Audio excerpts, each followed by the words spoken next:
Hey, what's up, guys? I know that there's Final Fantasy War of the Visions on the right, but don't worry about it. I'm just not playing Seven Deadly Sins at the moment.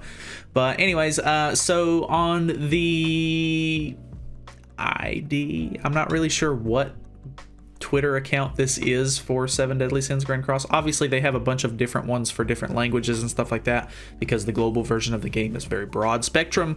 But I seen a post on Reddit by Freako. So shout out to him for putting it on the Reddit and everything like that. But apparently they have a trailer on here that gives a little bit more information. I know if you guys have seen the Boar Hat Tavern video that they ended up putting on their official YouTube channel, you may have already seen some of this, but there's a little bit of extra information in here, and I didn't go over the Boar Hat Tavern thing, so I figured we would just look at it really quick.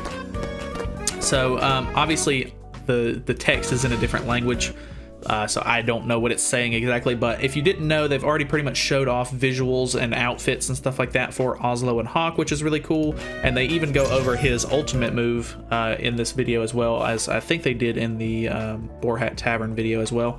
But this is the official art for him. I think it looks really good, actually. It's a little weird that Oslo is like covered up in the back, but it almost makes it look like he's like chasing Hawk down, which is kind of interesting.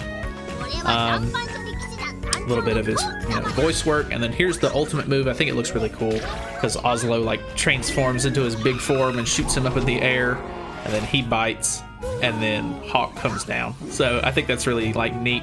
This is the one thing that we didn't see in the Boar Hat Tavern video, which is the fact that Wedding Diane is coming. I figured this might happen because if I'm not mistaken, I'm pretty sure she was a not really like an important unit, but she was a good unit for final boss Taizu, I think. So it kind of makes sense that they would go ahead and add her in. I'm assuming she'll probably be on the banner with Oslo and Hawk, if I'm just speculating there.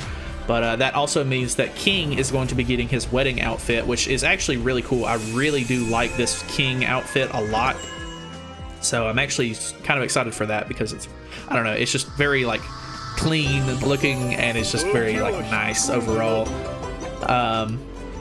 Final boss Taizu is obviously coming, and then the other big thing that they showed off in the Boar Hat Tavern, but they did not put on the dev notes, was that chapter 13 is coming, which is actually kind of interesting because we're getting more story, which is always really nice.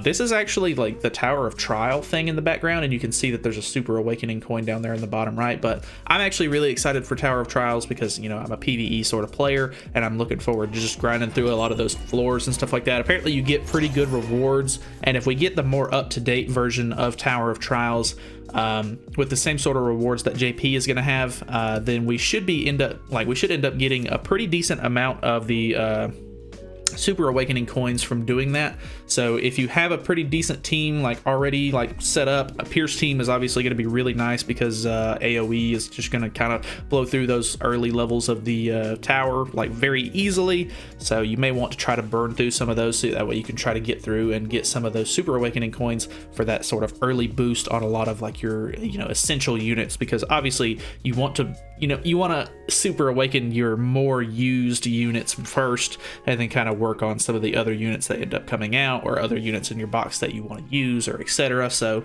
I don't know, just thought it would be a cool little video to look over that and everything like that. So thank you guys so much for watching. Feel free to subscribe for more content in the future. I actually have a video coming out tomorrow where we check out a different mobile game, which I thought was kind of interesting. So if you want, come back and check that out, or I'll put out some more Seven Deadly Sins content later in the week. It'll probably, I don't know how much more I'll be able to do on just the current content, so it'll probably be either the news video or whatever the case is, if I can find something else to make a decent video on. But yeah, I'll see you guys then.